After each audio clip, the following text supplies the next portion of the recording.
بسم اللہ الرحمن الرحیم۔ آج ہم سبق نمبر 11 میں پارٹ اے سیکھیں گے، جس میں سورہ اخلاص اور گرامر میں ہم فعل ماضی ضربہ، سمعہ، علمہ، علمہ، عملہ سیکھیں گے انشاءاللہ۔ اور ہم اس سبق کے دوران 16 نئے الفاظ سیکھیں گے جو قرآن مجید میں 1966 بار ریپیٹ ہوئے ہیں۔ سورۃ الاخلاص اور گرامر میں ہم فعل ماضی سیکھیں گے، ضربہ، سمعہ، علمہ، عملہ۔ اور سبق کے دوران ہم لوگ 16 نئے الفاظ سیکھیں گے جو قرآن مجید میں 1966 بار ریپیٹ ہوئے ہیں۔ اور سبق نمبر 11 کے ختم تک الحمدللہ ہم 131 یعنی کہ 131 الفاظ سیکھ چکے ہوں گے جو قرآن مجید میں 30,797 ٹائمز ریپیٹ ہوئے ہیں۔ سورۃ الاخلاص کا تعارف کچھ اس طرح سے ہے، یہ ابتدائی مکی صورتوں میں سے ہے۔ یہ بہت چھوٹی مگر بہت اہم صورت ہے۔ نماز میں اس کو صرف اس نیت سے ہمیں نہیں پڑھنا چاہیے کہ یہ چھوٹی صورت ہے، بلکہ اس کی اہمیت کو سامنے رکھتے ہوئے پڑھنا ہے۔ مکی صورت مطلب قرآن مجید کے کل صورتوں کو 2 حصوں میں تقسیم کیا گیا ہے، مکی اور مدنی۔ مکی صورتیں وہ صورتیں ہیں جو ہجرت سے پہلے نازل ہوئی، اور چاہے وہ مکے میں نازل ہوئی ہو یا مدینے میں، اور ہجرت کے بعد نازل ہونے والی مدنی صورتیں کہلاتی ہیں، چاہے وہ مکے میں نازل ہوئی ہو یا پھر مدینے میں۔ کل کتنے 114 سوروں میں 28 مدنی صورتیں ہیں اور 86 جو ہے مکی صورتیں ہیں، تو یہ ابتدائی صورتوں میں سے ہے۔ اور تعارف کیا ہے؟ نام اخلاص، یعنی جو کوئی سمجھ کر پڑھے اور اس پر ایمان لائے تو اس کا عقیدہ خالص ہو جائے گا، یعنی کہ پیور ہو جائے گا اس کا عقیدہ۔ لوگوں کے سوال کے جواب میں کہ آپ صلی اللہ علیہ وسلم کس معبود کی عبادت کی طرف بلاتے ہیں۔ یہ سورہ 1/3 قرآن کے برابر ہے۔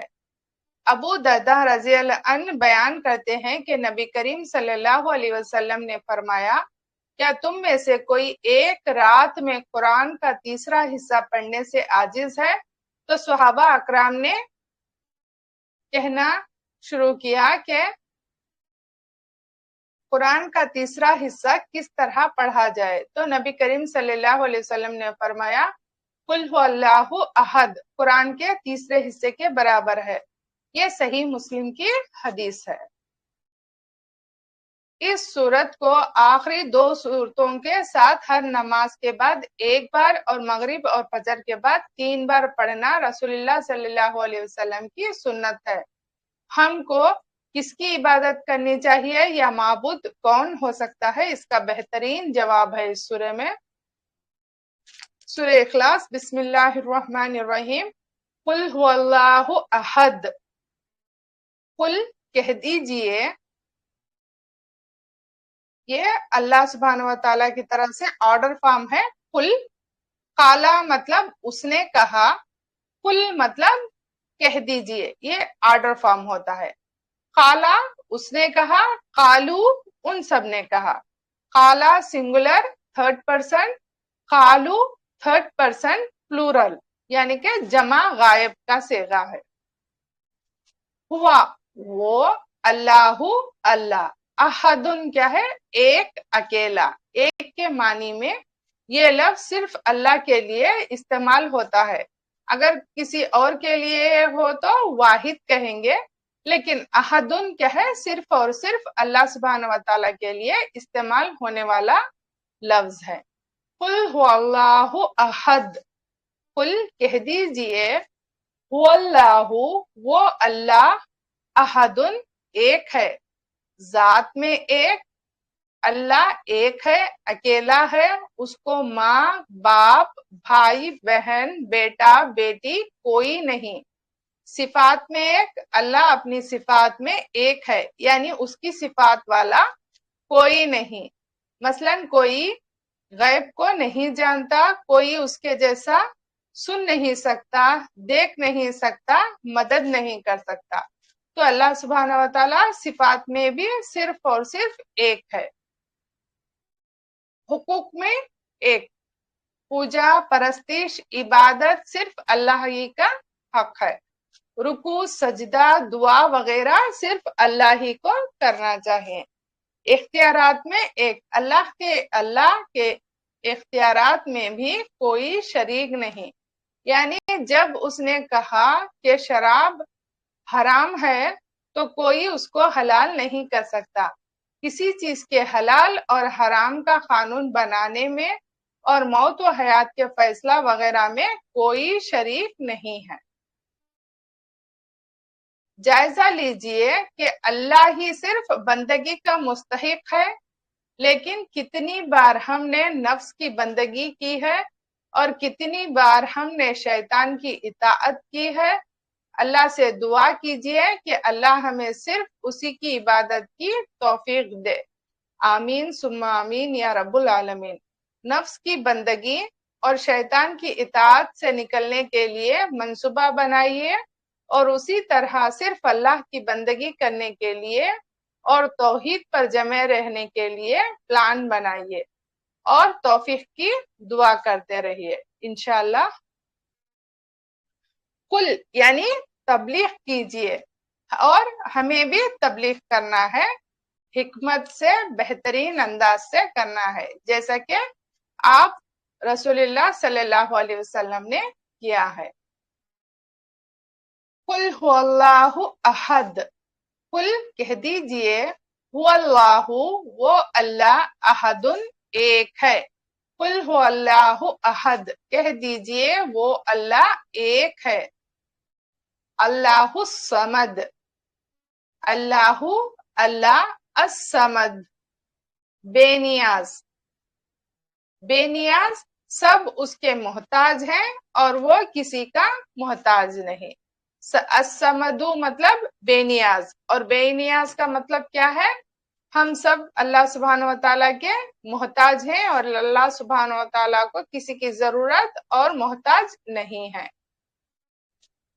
اللہ الصمد، سب اس کے محتاج ہیں، وہ کسی کا محتاج نہیں. اس پکچر کو ہمیں ہمیشہ یاد رکھنا. اللہ صمد یعنی بے نیاز ہے، یعنی اس کو کسی چیز کی ضرورت نہیں، اس کو نہ نیند آتی ہے اور نہ اونگ، وہ نہ تھکتا ہے اور نہ ہی اس کو کسی چیز کی طلب ہے. الحمدللہ یہ کون سی آیت میں پڑھتے ہیں ہم لوگ؟ آیت الکرسی میں پڑھتے ہیں. تصور کیجئے کہ اس وقت اللہ تعالیٰ کروڑوں انسانوں اور بے شمار مخلوقات کی ضرورتوں کو پورا کر رہا ہے.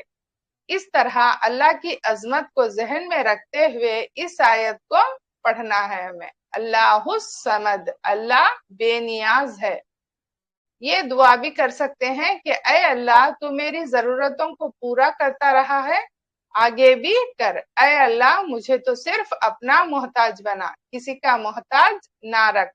جیسے کہ ہم سورہ فاتحہ میں دعا کر چکے ہیں، ایاک نعبد و ایاک نستعین، ہم صرف تیری عبادت کرتے ہیں اور صرف تجھی سے مدد چاہتے ہیں، اور ہم لوگ صرف اور صرف اللہ کے محتاج ہیں.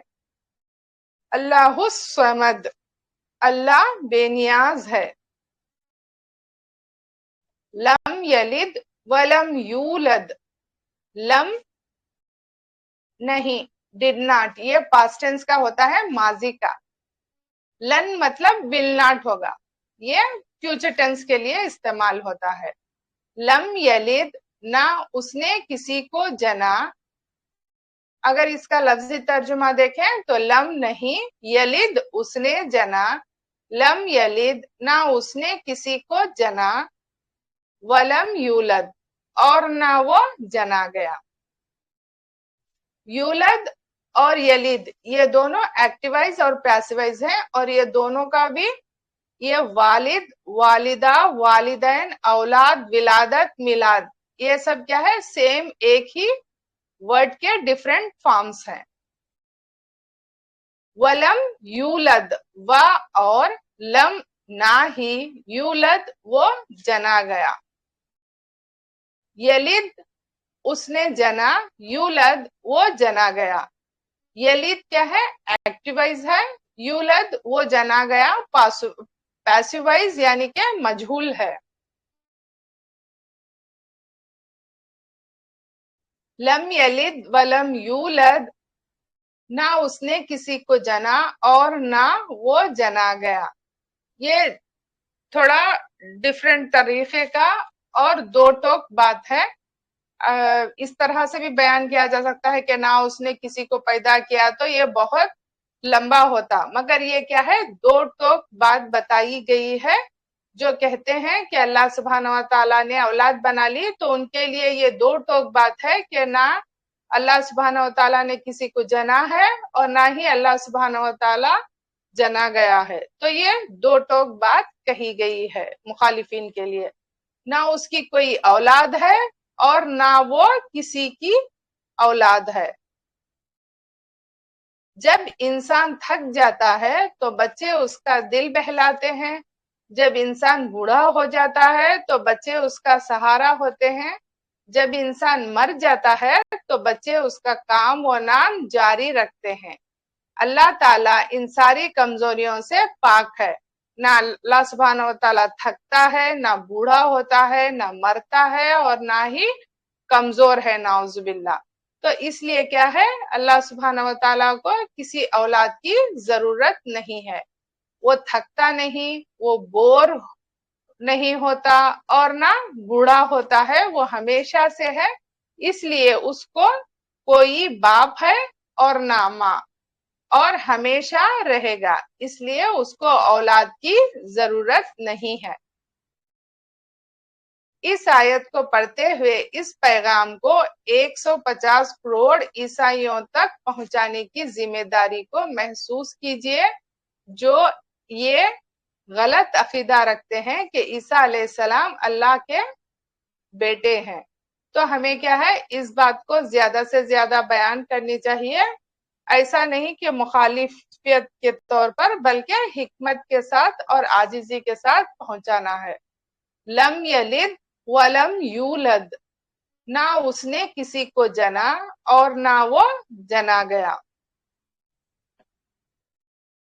ولم یکن لہ کفوا احد، ولم اور نہیں، یکن ہے، ولم یکن اور نہیں ہے، لہو اس کا یا اس کے لیے، لہو اس کا، کفون، کفون کیا ہے؟ ہمسر یعنی کہ برابری کا.